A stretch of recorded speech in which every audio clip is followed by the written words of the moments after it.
a three-dimensional sculpture today using strips of paper.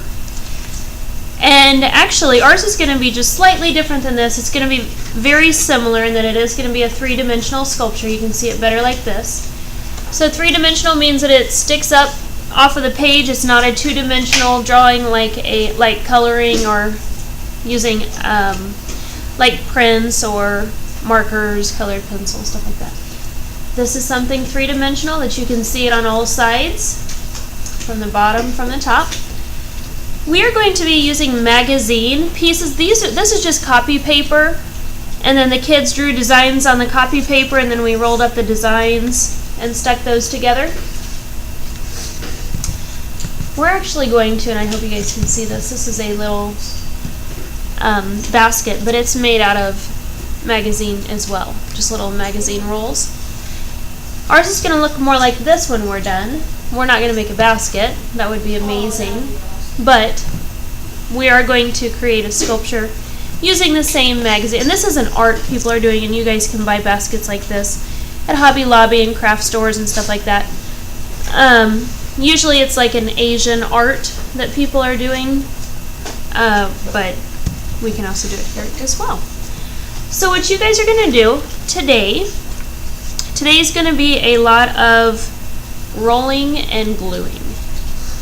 Next time is when the fun part comes in, when you guys are going to put your sculpture together and create something amazing out of it.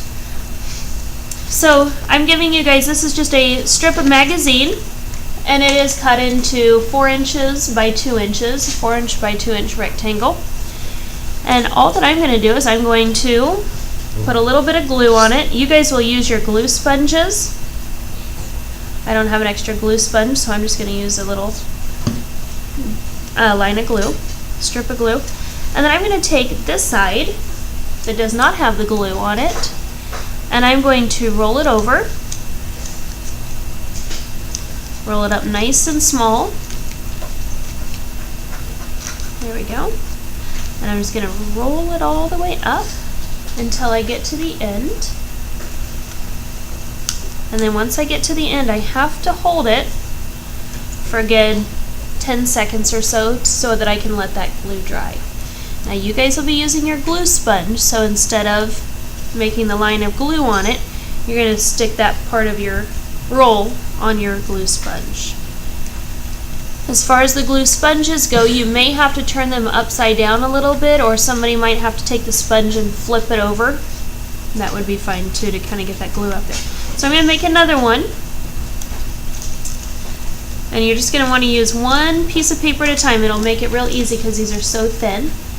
So I'm rolling it up. Here you can see that I've started rolling already. Roll it all the way out like this.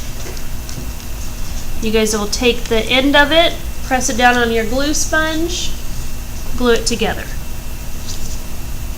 I'll use my strip of glue, and I will glue it together. What you guys are going to do when you have all of these done, it's so important that you hold it, because otherwise they just come open and then it gets frustrating at that point. Because then you're trying to do it with sticky, gluey fingers, and that's not fun. What you guys will do when you have quite a few of them made, you're going to put them inside of a Ziploc bag. I'll give you a Sharpie so that you can write your name on the bag, and you'll also write your code number on the bag. You'll have to look up on the board to see what your code number is if you don't know. Then you'll leave these in your bag. Next time I will show you guys how we're going to create a sculpture using tacky glue and your little rolls.